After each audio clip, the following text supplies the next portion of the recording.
அதேமாதிரி ஃபகத் பாசில வந்து நான் மலையாளிக்காக சூஸ் பண்ணல. அந்த ரத்னவேல் கேரக்டருக்கு, அந்த ரத்னவேல் கேரக்டருக்கு பக்கா தமிழர் போட்டுக்கலாமே நிறைய பேர் சொன்னாங்க. பக்கா தமிழராக ஒருத்தர் போட்டுக்கலாமே நிறைய பேர் என்ன சொன்னாங்க. ஆனால் எனக்கு அந்த ஃபகத் பாசில நான் பார்த்து இந்த கேரக்டர் இவர் தான் பண்ணணும்னு தோணுச்சு எனக்கு. இப்படி நான் பார்க்குற முகங்கள் எனக்கு ஒரு தாக்கத்தை ஏற்படுத்துதில்லை. அப்படி தான் சூஸ் பண்ணேன். ஹீரோ ஹீரோயின் அப்படிலாம் சூஸ் பண்ணல. நான் இவங்க தான் வேணும் அவங்க தான் வேணும்னு சொல்லலை. ஏதாவது ஒரு படத்தில் நான் பார்த்துருப்பேன், அவங்க எனக்கு தாக்கத்தை ஏற்படுத்தியிருப்பாங்க.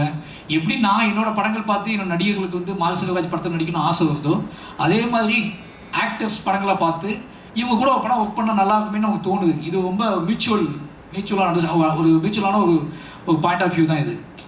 அதுக்குள்ளே நீங்கள் அதுக்கப்புறம் யோசிக்கும் போது, ஒரு லாங் ப்ராசஸ் யோசிக்கும் போது இவங்க தானே இருக்காங்க இவங்க இல்லைன்னு நீங்கள் கேட்கும்போது அது புரியுது எனக்கு.